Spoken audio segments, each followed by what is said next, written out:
বিশ্বকাপে বাংলাদেশের এই পারফরমেন্স দেখার পর একটা কথাই বলতে হয়, হোয়াট আ কামব্যাক। এই জয়ে 2 পয়েন্ট যেমন মিলেছে তেমন দেখা গেছে টাইগারদের ফাইটিং মেন্টালিটি।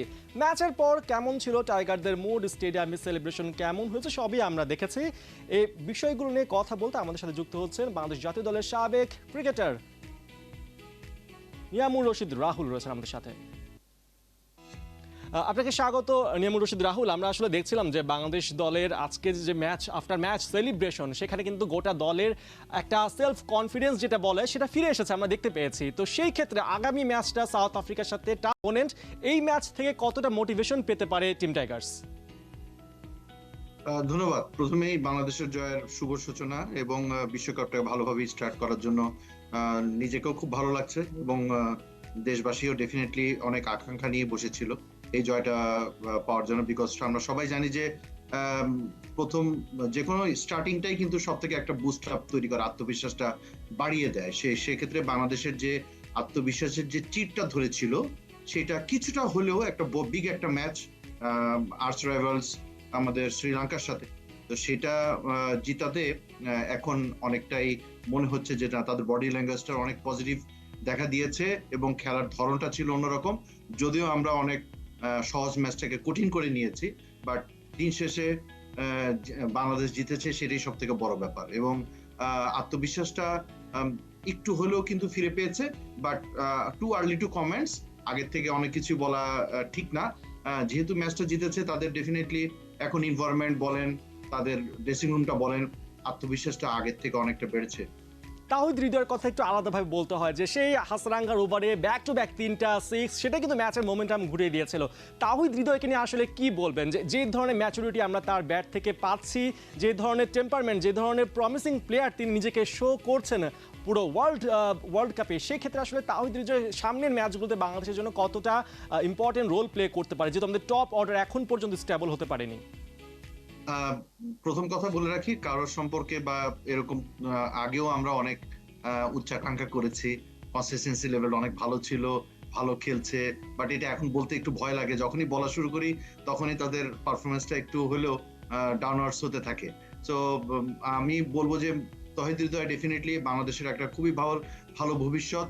ভালোভাবে সে গাইডেড হচ্ছে, তার থিঙ্কিংটা অনেকটা ভালো। শুধু ইন্টারন্যাশনাল ক্রিকেটও না, সেই ইন্টারন্যাশনাল ক্রিকেটটা খেলতে গেলে যে ধরনের ওয়ার্কআউটটা করা লাগে, যেমন ঘরোয়া ক্রিকেটে স্ট্রাইক রেটটা, তারপরে অ্যাভারেজটা, কনসিস্টেন্সি রাখা, ওইভাবে প্র্যাকটিস করা, ম্যাচও ঠিক ওইভাবে করা ঘরোয়া ক্রিকেটে, যাতে করে আন্তর্জাতিক ক্রিকেটে সে ওই একই রকম মেন্টালিটিতে নিয়ে সে ম্যাচটা করতে থাকে। এবং আপনি দেখেন লাস্ট 3-4টা সিরিজে তহিদ হৃদয় একমাত্র ব্যাটসম্যান যে আপনার স্ট্রাইক রেট 140-র উপরে বজায় রেখে সে ব্যাটিংটা করছে।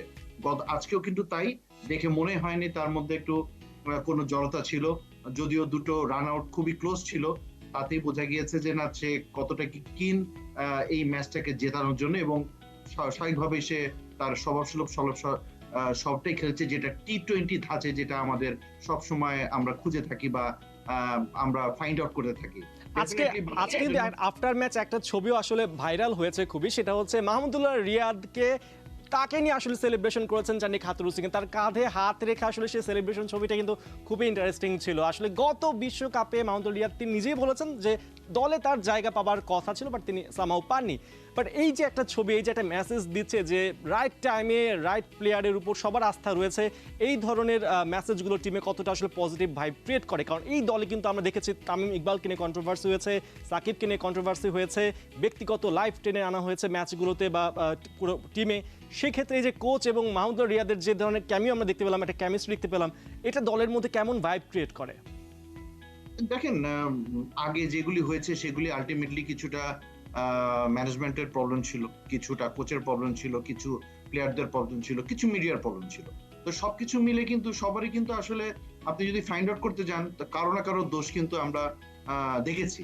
তো এখন আসলে এমন একটা পর্যায়ে, এমন একটা টুর্নামেন্টের সময় আমরা হাজির হয়েছি যে এগুলি যতটুকু কম আলাপ আলোচনা করা যায় তত ভালো।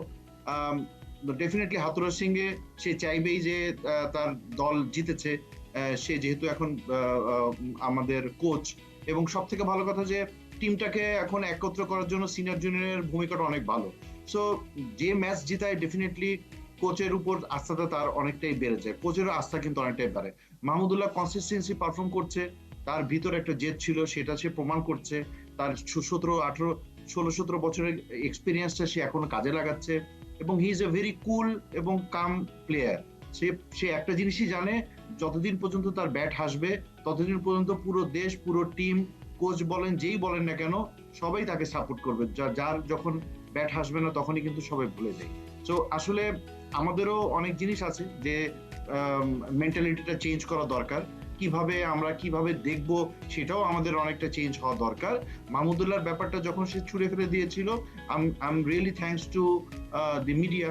সো ব্যাকিং আপ তাকে করা হয়েছে, এবং সব থেকে বড় কথা যে সে কিন্তু অবশ্যই। কোনো কথা না বলে সে ব্যাটে জবাব দিয়েছে। এটাই এবং আসলে ইতিবাচক এবং প্রত্যেকটা এমনটাই তারই হওয়া হওয়া উচিত। আসলে আমরা সবাই সেটা চাচ্ছি। ইমামুর রশিদ রাহুল, আপনি আমাদের সাথে থাকুন, আপনার কাছে আমরা আরেকটু পর আসছি।